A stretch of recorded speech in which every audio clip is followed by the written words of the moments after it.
خوای گەورە دەفەرمێ وەیوسەبیح الرعد بحەمده ئەو هەورە بروسکەیە کە دەنگی لێوە دێ ئەو دەنگە دەڵێ سبحان الله وبحەمده سبحان الله وبحەمده وا دەزانی دەنگێکە و دەڕوات نا ئەوە زیکری خوا دەکات. پێغەمبەری عەزیز و خۆشەویستمان صلی الله عليه وسلم لە حەدیثێکی صحیحدا دەفەرمێت کاتێک کە نوح پێغەمبەر صلی الله عليه وسلم کاتی وەفاتی هات، کاتی مردنی نزیک بووە دوای زیاتر لە 1000 ساڵ لە تەمەن، سەلامی خوای پەروەردگاری لەسەر بێت، بە یەکێک لە کوڕەکانی فەرموو ئەی کوڕەکەم من ئامۆژگاریەکت دەکەم، وەسیەتێکت بۆ دەکەم بۆ ئەوەی دەرز و عیبرەتی لێ وەرگری، بۆ ئەوەی لە ژیانی ڕۆژانەتدا جێبەجێ بکەی. ئەمە وەسیەتی نوح پێغەمبەرە صلی الله عليه وسلم بۆ کوڕەکەی و بۆ ئێمەش. پێغەمبەری خوا صلی الله عليه وسلم بۆمان دەگێڕێتەوە بۆ ئەوەی ئێمەش ئەو وەسیەتە جێبەجێ بکەین.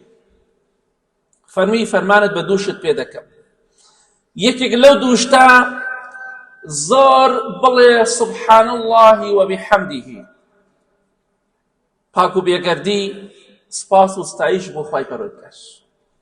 ئەی کوڕەکەم ئەم وشەیە زۆر بەکاربێنە، ئەم زیکرە زۆر بڵێ سبحان الله وبحەمده. بۆچی؟ فإنها صلاة كل شيء، چونکە نوێژی زیکری هەموو مەخلوقات، هەرچی دروستکراوی خوای پەروەردگارەیە هەمووی دەڵێ سبحان الله وبحەمده، پاک و بێگەردی بۆ خوای پەروەردگار، سپاس و ستایش بۆ خوای پەروەردگار. چونکە ئەمە نوێژی هەموو مەخلوقات، ڕۆح لەبەر و بێڕۆح، جاندار و باڵندە هەر هەمویان. وبها يرزق الخلق، فەرمووی مەخلوقات جانلەبەران و مەخلوقات هەمویان بەهۆی ئەم زیکرەوە خوای گەورە ڕزق و ڕۆزیان دەدات. ئەمە بەرەکەتێکە سبحان الله وبحەمده لەبیرت نەچێ. کاتێک کە هەورێک دەبینی، هەورە تریشقەیەک، هەورە بروسکەیەک دەنگێکی لێوە دێت، ئەزانی چی ئەڵێت؟ خوای گەورە دەفەرمێ وەیوسەبیح الرعد بحەمده، ئەو هەورە ئەو دەنگە کە دێت بەس ئێمە لێ تێناگەین.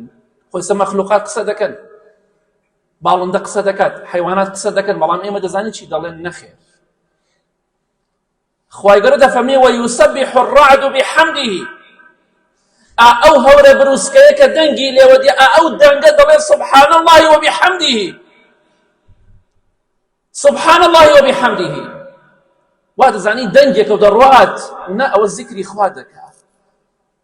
وەڵڵی کاتێ ئەم شتانە دەبیستین هەست بە شەرمەزاری دەکەین، هەست بە شەرمەزاری دەکەین. خوایەکی ئەوەندە گەورە و بەدەسەڵات هەیە ئێمە لە بیرمان کردووە، بۆیە لە بیری مەکەن، چونکە ئەوە نوێژ و زیکر و عیبادەتی هەموو مەخلوقات. خوای گەورە دەفەرمێ ئەو تەیرانە لە ئاسمانە دەفڕن، هەموو شتەکان هەمویان دەڵێن سبحان الله وبحەمده. خوایە پاک و بێگەردی بۆ تۆ، شەریکت نییە، هاوڵت نییە، حەمد و سەنا بۆ تۆ. ئێمەش هەر خەریکی ناشکری کردنین، شەرم ناکەین خوامان لەبیر چووە و دوای ئەوە ناشکری دەکەین و دەچین شەریکیش بۆ خوا بڕیار دەدەین. خوا بێ شەریکە، ئێمە نابێ شەریکی بۆ بڕیار بدەین. بۆیە ئیمامی ابن تەیمیە ڕەحمەتی خوای لێ بێت دەفەرمێ زیکری خوا بۆ دڵ وەکو ئاو وایە بۆ ماسی، ئەبێ حاڵی ماسی چۆن بێ کاتێکە لە ئاو ببڕێت.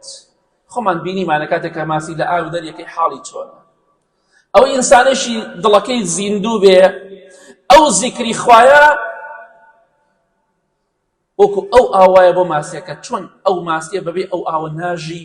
ئینسانی ئیمانداریش ئەگەر دڵەکەی زیندوو بێ بەبێ زیکری خوا ناژی. زیکری خوا لە دڵا نەما ئەو دڵە وێران و کاول دەبێت، دەمرێت، کۆتایی پێدێت. بۆیە ئەمە وەسیەتی نوح پێغەمبەرە سەلامی خوای لەسەر بێ زۆر بڵێن سبحان الله وبحەمده، چونکە ئەمە عیبادەت و نوێژی هەموو مەخلوقات. خۆ ڕۆح لەبەر ئەوە ڕوون و ئاشکرایە، بەڵام خۆ هەورە تریشقە ڕۆح لەبەر نییە. بۆیە لە بیری مەکەن ئینشاءالله.